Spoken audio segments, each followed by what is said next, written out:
ನಮ್ಮ ಮನೆಗೆ ಬಂದಿದ್ದು ಅವರ ಚಲನಚಿತ್ರದ ಉದ್ಯಮದವರೆಲ್ಲ ಸೇರಿ ಕ್ರಿಕೆಟ್ ಮ್ಯಾಚ್ ಅನ್ನ ಆಡ್ತಾರೆ, ಪ್ರತಿ ವರ್ಷ ಆಡ್ತಾರೆ. ಈ ಬಾರಿಯೂ ಕೂಡ ಅವರು 23, 24, 25 ಆಡಬೇಕು ಅಂತ ಹೇಳಿ ತೀರ್ಮಾನ ಮಾಡಿದ್ದಾರೆ. ಇದರಲ್ಲಿ ಇಂಟರ್ನ್ಯಾಷನಲ್ ಕ್ರಿಕೆಟರ್ಸ್ ಕೂಡ ಭಾಗವಹಿಸ್ತಾರೆ. 2-3 ಟೀಮ್ ಮಾಡಿಕೊಂಡು ಅವರು ಆಟ ಆಡ್ತಾರೆ. ಅದಕ್ಕೆ ಕರೆಯೋದಕ್ಕೆ ಬಂದಿದ್ರು. ಮುಖ್ಯ ಅತಿಥಿಗಳಾಗಿ ಬರಬೇಕು ನೀವು ಇನಾಗ್ರೇಷನ್ಗೆ ಅಂತ ಹೇಳಿ ಅದಕ್ಕೆ ಕರೆಯೋದಕ್ಕೆ ಬಂದಿದ್ರು. ಅಷ್ಟು ಬಿಟ್ಟರೆ ಬೇರೆ ಏನಿಲ್ಲ. ಸರ್, ನಿಗಮ ಮಂಡಳಿ ವಿಚಾರ ಕುರಿತಂತೆ ಅನೇಕ ಶಾಸಕರು ತಮ್ಮನ್ನು ಭೇಟಿ ಆಗ್ತಾ ಇದ್ದಾರೆ. ವಿಳಂಬ ಆಗ್ತಾ ಇದೆ. ಗೊತ್ತಿಲ್ಲ, ನಾನು ಇನ್ನೂ ಕೂಡ ಮುಖ್ಯಮಂತ್ರಿಗಳ ಜೊತೆಯಲ್ಲಾಗ್ಲಿ ಅಥವಾ ನಮ್ಮ ಅಧ್ಯಕ್ಷರ ಜೊತೆಯಲ್ಲಾಗ್ಲಿ ಮಾತನಾಡಿಲ್ಲ. ಇವತ್ತು ಮಧ್ಯಾಹ್ನ ಇದು ನಮ್ದು ಕ್ಯಾಬಿನೆಟ್ ಇದೆ, ಬಹುಶಃ ಅಲ್ಲಿ ಮಾತಾಡ್ತೇನೆ. ಏನು ನಡೆದಿದೆ ಡೆಲ್ಲಿಯಲ್ಲಿ, ಏನಾಯಿತು, ಏನು ತೀರ್ಮಾನಗಳು ಮಾಡಿದ್ದಾರೆ ನಮ್ಮ ಎಸಿಸಿ ಅಧ್ಯಕ್ಷರು ರಾಹುಲ್ ಗಾಂಧಿ ಅವರು, ಸೋನಿಯಾ ಗಾಂಧಿ ಅವರು, ಅವರೆಲ್ಲ ಅದಿನ್ನೂ ಕೂಡ ನಮ್ಗೆ ಯಾರಿಗೂ ಏನು ಗೊತ್ತಿಲ್ಲ. ಮಂಡಳಿ ವಿಚಾರವಾಗಿ ತಮಗೆ ಒಂದಷ್ಟು ಜವಾಬ್ದಾರಿ ಕೊಟ್ಟಿದ್ರು ಅಂತ ಈ ನಿಟ್ಟಿನಲ್ಲಿ ಎಷ್ಟು ಜನ ಶಾಸಕರಿಗೆ ಶಿಫಾರಸು ಮಾಡಿದ್ರಿ? ಕಾರ್ಯಕರ್ತರು ನನಗೇನು ಗೊತ್ತಿಲ್ಲ. ನಿಮ್ಗೆ ಹೆಚ್ಚು ಮಾಹಿತಿ ಇದೆ, ನನಗೆ ಗೊತ್ತಿಲ್ಲ ಅದು. ನಾನು ಯಾವ ಎಕ್ಸರ್ಸೈಸು ಮಾಡೋದಕ್ಕೆ ಹೋಗಿಲ್ಲ. ನಮ್ಮ ಶಾಸಕರೆಲ್ಲ ಭೇಟಿ ಮಾಡ್ತಾ ಇರ್ತಾರೆ, ಅವಾಗವಾಗ ಭೇಟಿ ಮಾಡ್ತಾ ಇರ್ತಾರೆ. ಅವರಿಗೆ ಪೊಲೀಸ್ನವರ ವರ್ಗಾವಣೆ ಇರ್ಬೋದು ಅಥವಾ ಸಮಸ್ಯೆಗಳು ಅವ್ರ ಕ್ಷೇತ್ರದಲ್ಲಿ ಇರ್ಬೋದು, ಅದನ್ನೆಲ್ಲ ನನ್ನ ಜೊತೆ ಮಾತಾಡೋದಕ್ಕೆ ಅವಾಗವಾಗ ಭೇಟಿ ಮಾಡ್ತಾ ಇರ್ತಾರೆ. ಸರ್, ಈಗ ಕೇಂದ್ರದಲ್ಲಿ ಅಮಾನತು ಪ್ರಮಾಣ ಜಾಸ್ತಿ ಆಗ್ತಾ ಇದೆ ಸರ್ ಸಂಸದರಿಂದ, ಇದು ಏನ್ ಸಂದೇಶ ಸರ್?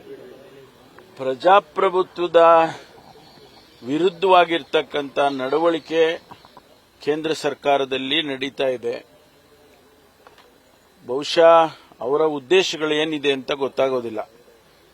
ನಾವು ಪದೇ ಪದೇ ಕಾಂಗ್ರೆಸ್ ಪಕ್ಷ ಎಐಸಿಸಿನಲ್ಲಿರ್ಬೋದು, ಇಡೀ ದೇಶದಲ್ಲಿ ನಾವು ಭಾರತೀಯ ಜನತಾ ಪಾರ್ಟಿಯವರು ಪ್ರಜಾಪ್ರಭುತ್ವದಲ್ಲಿ ವಿಶ್ವಾಸವನ್ನ ಕಳ್ಕೊಂಡಿದ್ದಾರೆ. ಅವರು ಅದನ್ನ ಬದಲಾಯಿಸತಕ್ಕಂಥ ಪ್ರಯತ್ನ ಮಾಡ್ತಿದ್ದಾರೆ ಅಂತ ಹೇಳಿ ನಾವು ಹೇಳ್ತಾನೆ ಇದ್ದೀವಿ. ಇದಕ್ಕಿನ್ನ ಬೇರೆ ಪ್ರೂಫ್ ಬೇಕಾಗಿಲ್ಲ. ಇವತ್ತು 100 ಜನ ಶಾಸಕರನ್ನ ನೀವು ಸಂಸದರನ್ನ ಹೊರಗಡೆ ಇಟ್ಟು ಪ್ರಾಮುಖ್ಯವಾದಂತಹ ವಿಚಾರಗಳನ್ನ ಮತ್ತು ಮಸೂದೆಗಳನ್ನ ಪಾಸ್ ಮಾಡ್ತೀರಿ, ಕಾನೂನು ಮಾಡ್ತೀರಿ ಅಂತ ಹೇಳಿದ್ರೆ ಇದಕ್ಕೇನಾದ್ರೂ ಪ್ರಜಾಪ್ರಭುತ್ವ ಅಂತ ಏನು ಹೇಳಕ್ಕಾಗುತ್ತಾ? ಯಾವ ಉದ್ದೇಶಕ್ಕಾಗಿ ನಾವು ಡೆಮೋಕ್ರಸಿ ಆಗಿದ್ದು? ನಾವು ಮಾನಾರ್ಕಿ ಆಗ್ಬೋದಾಗಿತ್ತು, ಅಥವಾ ಮಾರ್ಷಲ್ ಹಾಕಿ ನಾವು ಕೂಡ ಬೇರೆ ಬೇರೆ ದೇಶಗಳ ತರ ನಾವು ಮಾರ್ಷಲ್ ಲಾನಲ್ಲೇ ಇರಬಹುದಾಗಿತ್ತು.